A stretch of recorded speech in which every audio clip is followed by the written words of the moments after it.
늦은 밤에 제정신 아닌 몰골의 여자가 정신없이 도망가며 도움을 구하고 있었다.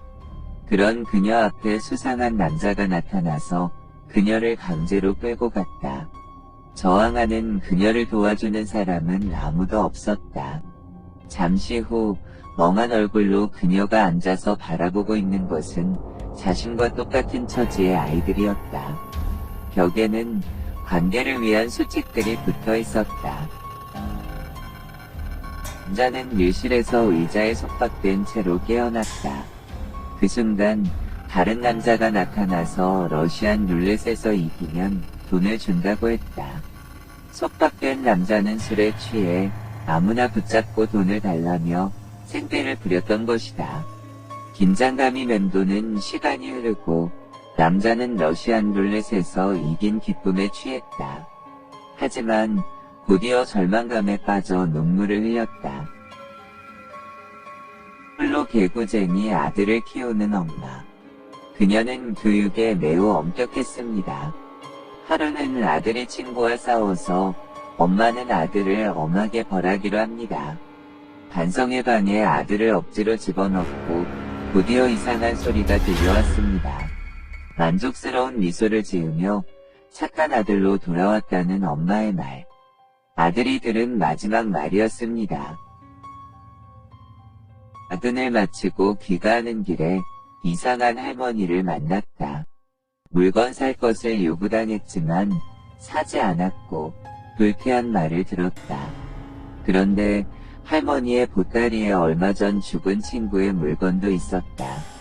얼마 뒤 할아버지가 돌아가시고 할머니를 만나게 됐는데 보따리에 할아버지의 물건이 있었다. 그 할머니에 대한 이야기가 섬뜩했던 기억이 난다.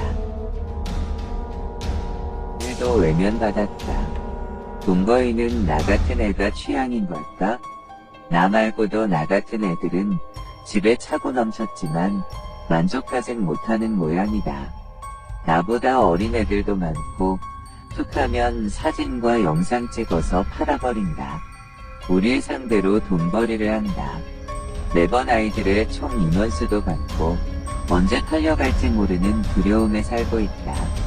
우린 어차피 말도 못하고 움직이지도 못하니까. 수업 실패로 인한 스트레스 때문에 술을 달고 살았더니 건강이 망가졌다. 그러던 중 돈을 원하는 만큼 불려준다는 메일을 보게 됐고 의문의 사람과 통화까지 마쳤다. 통장에는 정말로 돈이 들어와 있었고 그 후로 몇 번이나 돈을 불려나갔다. 그러다가 궁금해서 어떻게 돈을 불려주는 거냐고 물었더니 영업기밀이라 말할 수 없다고 했다. 하지만 곧 다른 것을 불릴 예정이니 앞으로는 편해질 거라는 말이 들려왔다. 이제 10살밖에 되지 않은 아들이 자꾸만 학교에서 사고를 친다.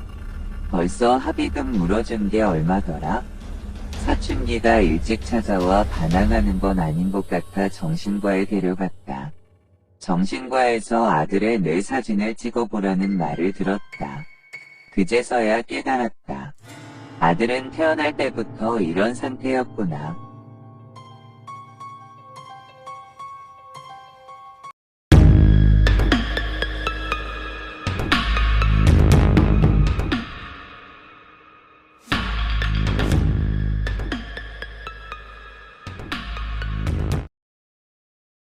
어느 날 퇴근하고 귀가한 남편이 아내를 보고 나가라며 소리쳤다.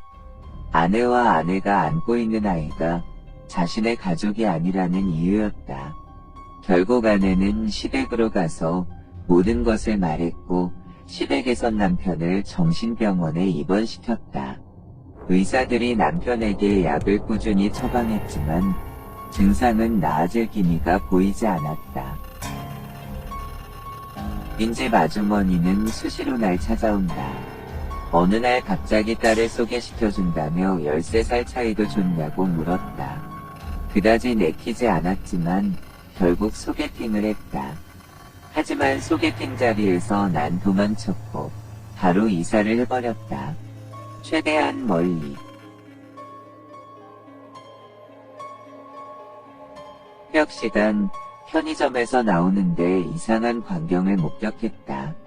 어떤 남자가 여자의 뒤를 밟고 있었다.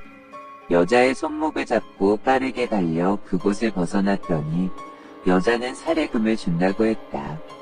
가로등 불빛 아래서 여자의 얼굴을 확인한 나는 더 좋은 걸 줘야겠다며 웃었다. 잠들었던 욕구가 치솟았기 때문이다.